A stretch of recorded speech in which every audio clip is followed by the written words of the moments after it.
You know, over the years on The Tonight Show, I've had just about everybody sit across from me. Presidents, movie stars, people who could juggle chainsaws while reciting Shakespeare. Very impressive, very dangerous booking decision, by the way. But there are nights, just a few, where something happens that you don't plan, you don't script, you don't rehearse, and afterward you realize you weren't hosting a show. You were witnessing something. Now this one. July 2nd, 1989. Looks like a normal night on paper. NBC's humming. Writers are arguing over jokes like they always do. Because apparently the Cold War wasn't enough tension, we also needed monologue meetings. And then there's a name on the guest list that makes everyone pause just a little. Bette Davis. Now when you hear that name, you don't think guest. You think institution. This is a woman who didn't just act in Hollywood. She stared it down, told it to behave, and then did whatever she wanted anyway. And usually, she was right. She'd been on the show before, many times, and every time she came out here, you didn't interview her. You survived her. In the best possible way. Sharp, honest. Didn't care who liked it. Frankly, I admired that. Terrified me a little, but admired it. But this time, something was different. Now behind the scenes, we all knew she wasn't well. Not Hollywood not well, you know. That usually means someone skipped yoga. No, this was serious. Cancer. And not the kind that politely waits for your schedule to clear. Producers came to me and said, "Johnny, this might be her last appearance." Now that's the kind of sentence that makes you stop joking for a second. Because suddenly, it's not just an interview anymore, it's a moment. So I prepared, not in the usual way. I didn't go digging for funny stories or clever angles. I just thought, all right, give her space. Let her be who she is. Because if there's one thing you don't do with Bette Davis, you don't try to steer the ship. You just hang on and enjoy the ride. So that night, the curtain opens, and out she comes, slowly, with a cane. Now the audience, they feel it immediately. You know that energy? That shift? Where people stop being an audience and start being witnesses. That's what this was. She's dressed elegantly. Of course she is. Makeup perfect. Style intact. Illness might have slowed her down, but it didn't get a vote on presentation. And before she even reaches the chair, the audience is already on their feet. Not the usual applause. Not the "we love celebrities" applause. This was respect. This was gratitude. This was, "We know who you are and we're glad you're here." I stand up, walk over, take her hand, gently, and help her sit. And for a second, we just look at each other. No lines, no jokes. Just understanding. And I say, "Bette Davis, thank you for being here." And she shoots back, without missing a beat, "Where else would I be, Johnny?" Now that's her, voice a little weaker. But that edge, still sharp enough to cut glass. She says, "This is where the interesting conversations happen." And I think, well, we better live up to that now. So we start like we always do, talking about Hollywood, the old days, directors, co-stars, stories you couldn't print in a family newspaper, but somehow sound classy when she says them. She's funny. Oh, she's funny. Sharp as ever. Tells a story about fighting with studio executives, because of course she did. I think she fought with studio executives the way other people order lunch, and she drops that line. "I didn't become an actress to be liked. I became an actress to be remembered." Now the audience loves it. Applause, laughter. But there's something else in the room. A weight. Because everybody knows this might be the last time they hear her say anything like that. Every word matters more. Every pause feels longer. And I'm watching her carefully. You learn that after a while in this job. You don't push, you don't rush, you let the moment breathe. So I ask questions, but gently. She answers, on her terms. And for about 20 minutes, it feels like classic Bette Davis. Then, something changes. Now you can feel it before you understand it. I ask her about All About Eve, you know, one of her most famous roles, expecting another great story, and instead, she goes quiet, looks straight at me, not at the audience, not at the camera, at me, and says, "Johnny, can I tell you something I've never said publicly before?" Now that's not a question you ignore, so I nod. Of course. And folks, right there, the whole room leans forward because you know something's coming. And then she says it. Plain, direct, no drama. I'm dying. Just like that. No softening it. No build-up. I have cancer. Doctors say it's a few months. And you could hear the air leave the room. You know that sound? When hundreds of people all stop breathing at the same time? Yeah, that. And I'll be honest with you, I've handled surprises on live television before. But that one hit. I start to say something, anything, but she raises her hand.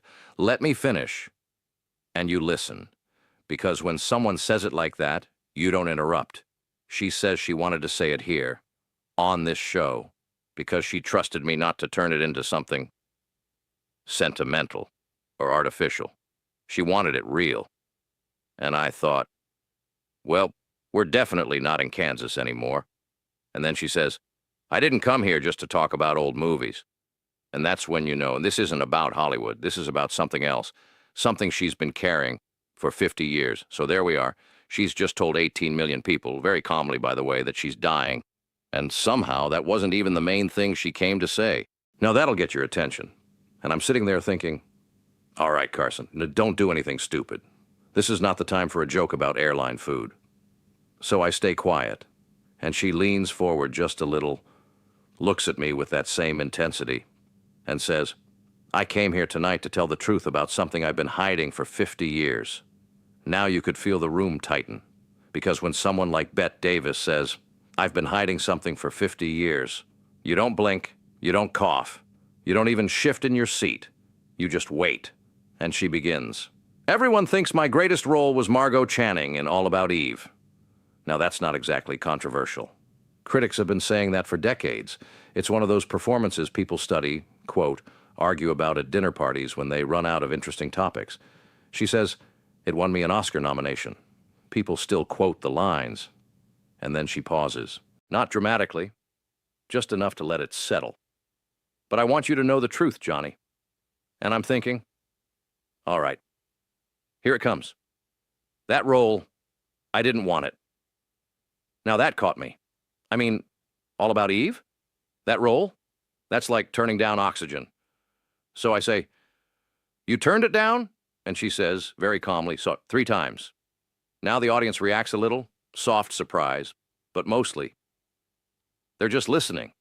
Because she's not performing this. She's remembering it. She says she thought the character, Margot, was too close to who she really was. Now that's interesting, because here's a woman known for playing strong, fearless characters, and the role that defined her career, that was the one that scared her. She says, I was afraid people would think I was just playing myself, a fading actress, worried about getting older, about being replaced. And suddenly, you realize this isn't about acting anymore. This is about fear. Real fear. The kind people don't like admitting they have. She says, it felt too vulnerable. Now that word, you don't hear that word often from someone like her. Vulnerable. She says, my whole career I played strong women. Women who didn't let anything defeat them. And then, but Margot, she was scared. Pause. Margot was insecure. Another pause. Margot was everything I spent my life pretending not to be. Now that line just sits there. Because you can feel it land. Not just on me, not just in the studio, but everywhere people are watching. Because everybody's pretending not to be something. Everybody. So I ask her, carefully, then why did you take it? And she softens, just a little. Voice changes. And she says, because someone I loved told me that vulnerability wasn't weakness. Now you can hear it. There's something behind that. Something personal. And she says, that person was my daughter. And right there, the whole story shifts. Because now we're not talking about Hollywood, we're talking about family. She says her daughter Barbara was just 4 years old at the time. 4. Now, I don't know about you, but most 4-year-olds I've met are still negotiating with vegetables. But somehow, this little girl says to her, Mommy, you're always strong in your movies. Maybe this time you could be real instead. Now, you don't prepare for that. You don't rehearse that. And Bette, This legendary, unstoppable force, she sits there, wipes her eyes, doesn't even try to hide it, and says, "Out of the mouths of babes, right?" And I'll tell you something. At that moment, I'm not hosting anymore. I'm just there. And yeah, I'm crying. Not the polite television kind either. The kind where you hope the camera cuts away, but it doesn't, because there's nowhere to hide from something that honest. So I ask her, "What made you think of this tonight?" And she answers, steady, even through the tears. Because Barbara died of cancer 20 years ago.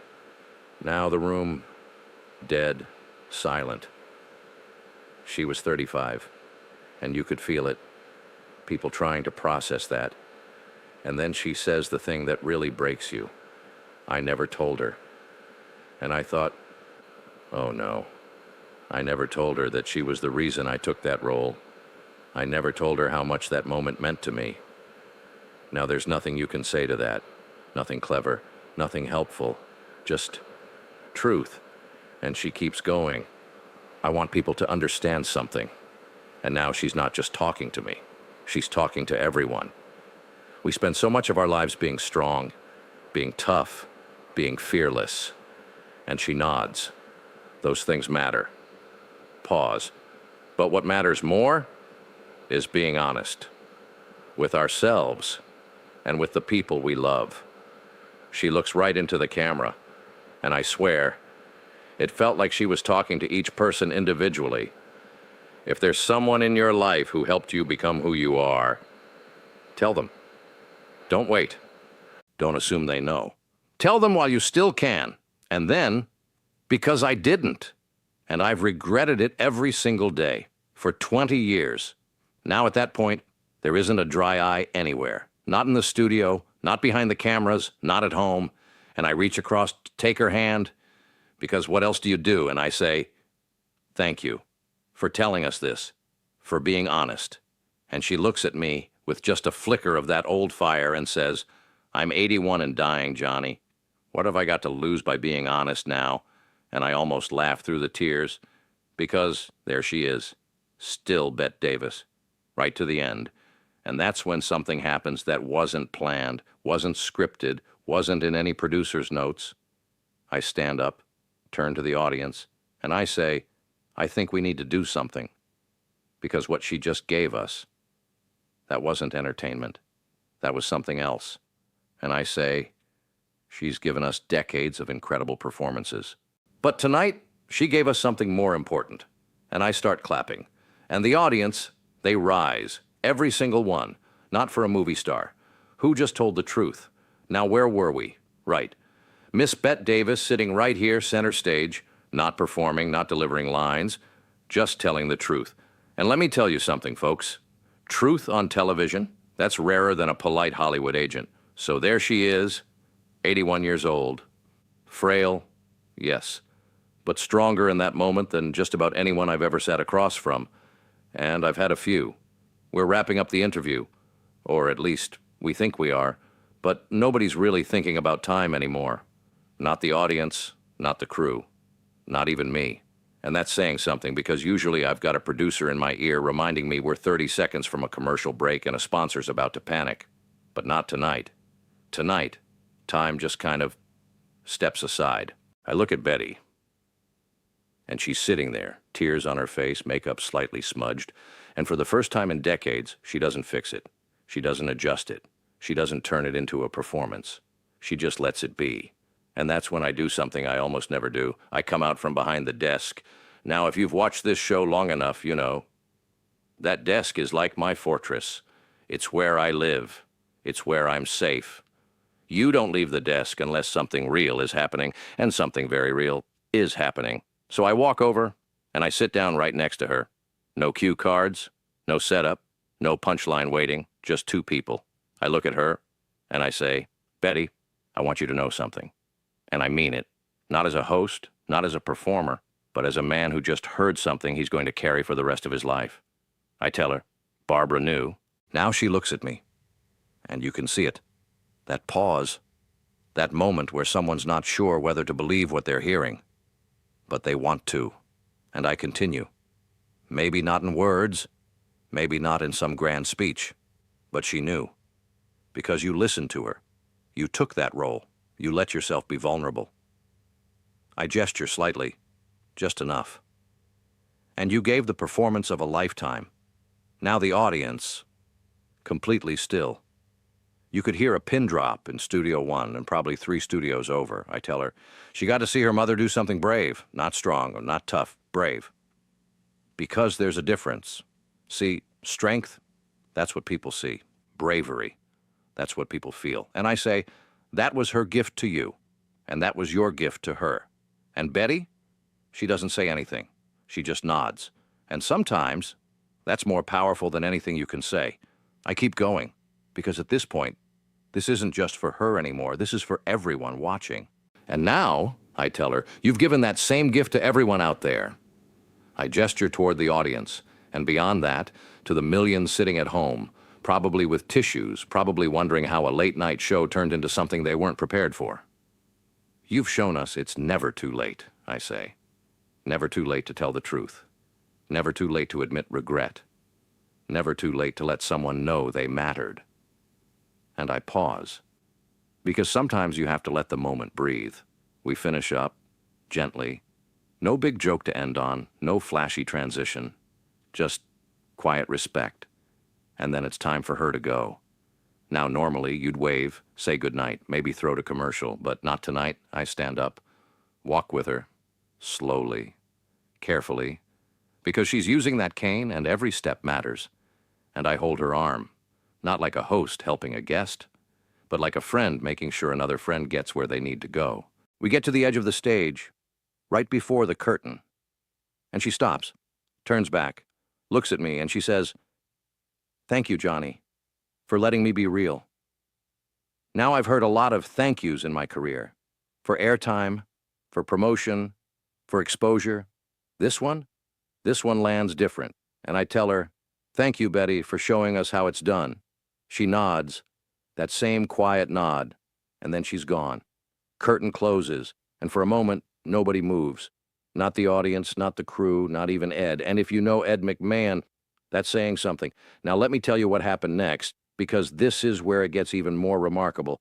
The phones at NBC, they didn't just ring, they exploded. The switchboard was overwhelmed, thousands of calls, and people not complaining, not confused, people thanking, people saying, "I just watched something I didn't expect, but I needed." Letters start pouring in, not a few, thousands. Handwritten, typed, pages and pages of people telling their own stories. Regret, love, things they never said, people they wish they could call right now. Mental health professionals. Now there's a group that doesn't usually call a late-night show to say, "Great job." They're praising the interview. They're saying, this is what people need to see. Honesty, grief, truth without decoration. Counselors start using clips of that interview. Imagine that. A talk show segment, helping people process loss, helping them deal with the words they never said. The American Film Institute even archives it, not because it's a great Hollywood story, but because it's a great human story, and that's a whole different category.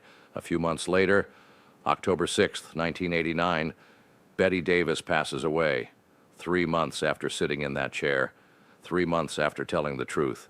I attend her memorial, and I stand up, and I say something I didn't plan. Because the best things you say usually aren't planned. I say, "Betty gave me a lot of great interviews over the years."